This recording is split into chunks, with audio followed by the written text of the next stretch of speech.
Come va? Bentornati sul mio canale. Come sempre, prima di iniziare il video vi ricordo di iscrivervi qui sotto al mio canale di YouTube, di attivare anche la campanellina così sarete sempre aggiornati su tutte le prossime novità.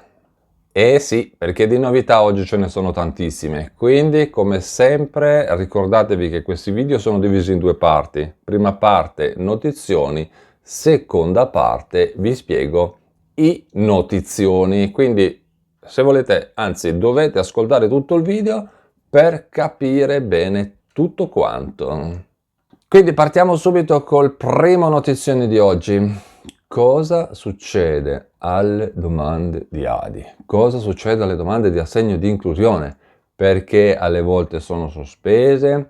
Che cosa succederà ai prossimi pagamenti? Mi avete scritto in tantissimi queste domande e a un certo punto ho detto forse è meglio che iniziamo a parlare di questo argomento. Secondo notizione di oggi, allora, anche qua, la durata dell'assegno di inclusione.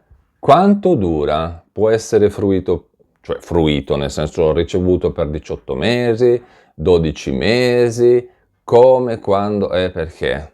In questo periodo qua sappiamo che ci sono tantissime persone che tra un po' si stanno avvicinando alla scadenza dei 18 mesi e quindi a un certo punto parliamo anche di questo argomento. Terzo notizione di oggi, vediamo ISEE, perché è tutto collegato, perché dovete sapere che la legge di bilancio per il 2024 ha introdotto alcune novità, tra cui l'esclusione dei titoli di Stato fino a 50.000 euro dall'ISEE, ok? Quindi vediamo questa novità proprio perché anche questa qua è legata al rinnovo delle domande, le scadenze, non le scadenze, quindi dobbiamo capire bene tutto quanto perché dobbiamo tenerci aggiornati. Bene, bene, bene. Adesso iniziamo con la seconda parte del video, quindi vi spiego tutto quanto. Allora, all'inizio abbiamo detto che cosa succede alle domande dell'assegno di inclusione, che cosa succede alle domande di ADI, perché alle volte sono sospese, cosa succede ai prossimi pagamenti. E allora, visto che me lo stavate chiedendo, volevo rispondere a un paio di domande che mi sono arrivate sotto ai video e che sono quelle che vi ho appena detto. Cosa succede alle domande di ADI, perché alle volte si trovano nello stato di sospesa, che cosa succede ai prossimi pagamenti. Allora, intanto partiamo dal fatto che, come ha precisato l'INPS su un suo messaggio, attenzione, a partire dal 28 di febbraio, poi dopo capirete anche perché, quindi a partire dal 28 di febbraio, dai rinnovi di marzo, viene preso in considerazione il nuovo ISEE di quest'anno, quello che, come vi ho sempre detto, mi raccomando, dovete fare a gennaio, non fate scadere il gennaio perché se no siete, diciamo, cioè ci mette più tempo, non è che siete fregati, ma ci mette molto più tempo, quindi diciamo quello fatto a partire da gennaio per capire e non più quello ovviamente che scadeva al 31 dicembre dell'anno precedente. Quindi questo vuol dire che nel caso in cui la dichiarazione sostitutiva unica DSU non sia presentata in tempo utile per l'elaborazione della mensilità di rinnovo, cosa succede? La domanda ADI viene messa in uno stato che si chiama sospesa. Sospesa, ovviamente in attesa dell'ISEE e poi, quindi, appena sarà disponibile l'ISEE nuovo, le eventuali mensilità pregresse che sono state messe nello stato di sospesa vengono recuperate poi successivamente. Comunque, dicevano dall'INPS che il recupero delle mensilità viene garantito praticamente con le elaborazioni dei rinnovi delle mensilità successive.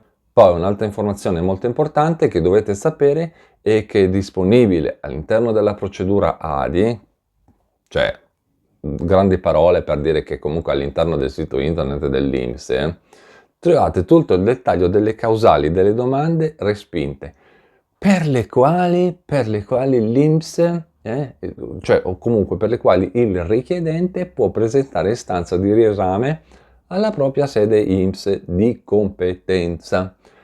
entro 30 giorni dalla data in cui ovviamente ha ricevuto la comunicazione dell'esito. Oppure loro dicono tu puoi presentare anche ricorso, però sinceramente questa strada la vedo lunga e tortuosa, la vedo lunga e tortuosa.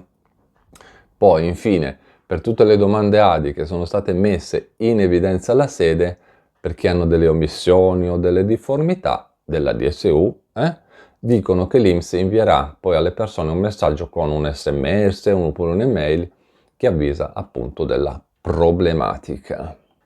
Prima di parlare del secondo notizione di oggi, vi ricordo la convenienza dell'abbonamento al mio canale di YouTube, quindi dovete abbonarvi al mio canale di YouTube. Trovate tutte le informazioni qui sotto in descrizione video, quindi andate qui sotto nella descrizione del video, aprite e il primo collegamento lì vi dovete abbonare. Oppure se vi viene più comodo potete andare nella pagina principale del mio canale di YouTube, sotto il mio nome c'è un collegamento, cliccate lì e da lì potete abbonarvi.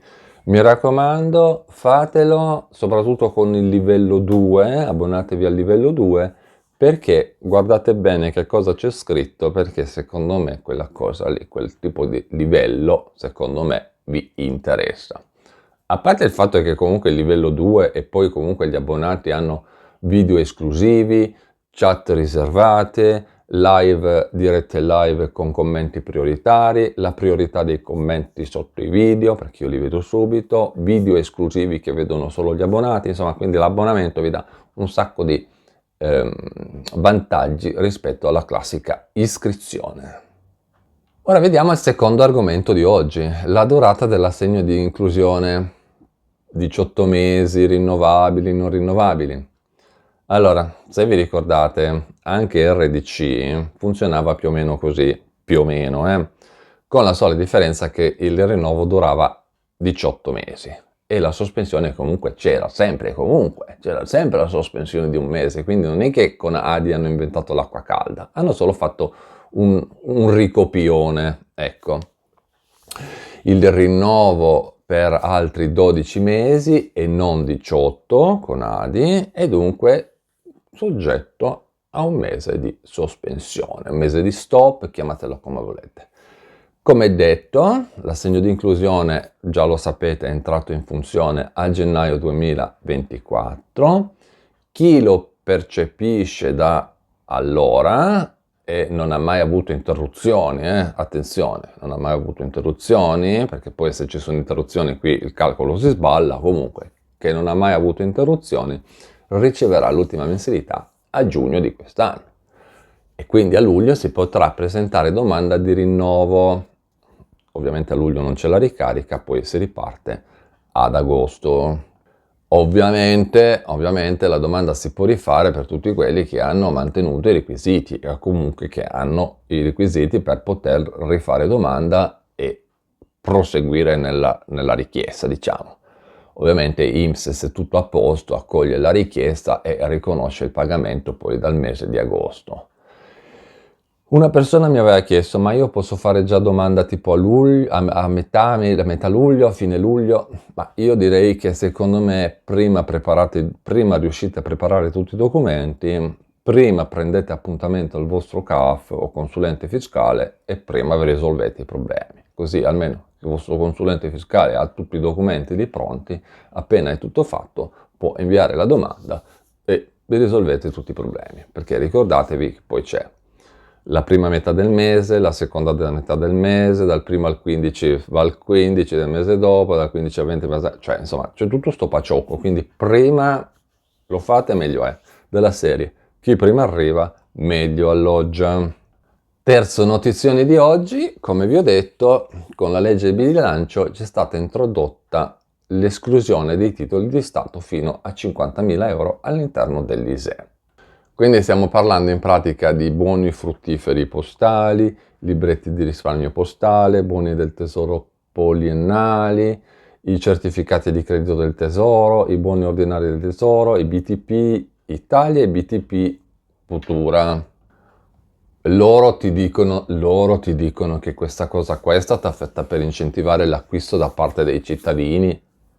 Quando gli interessa siamo cittadini, quando non gli frega un cacchio, cavolo, siamo contribuenti, vedi? Quando gli interessa siamo cittadini, vedi come cambiano le parole in funzione di quello che gli interessa a loro. Comunque, questa dice che questa cosa qua serve per incentivare l'acquisto da parte dei cittadini, premiandoli con le... Ecco, premiandoli, come un premio, come il cavalli, l'asino con la carota, premiandoli con l'esclusione degli stessi dal calcolo dell'indicatore economico.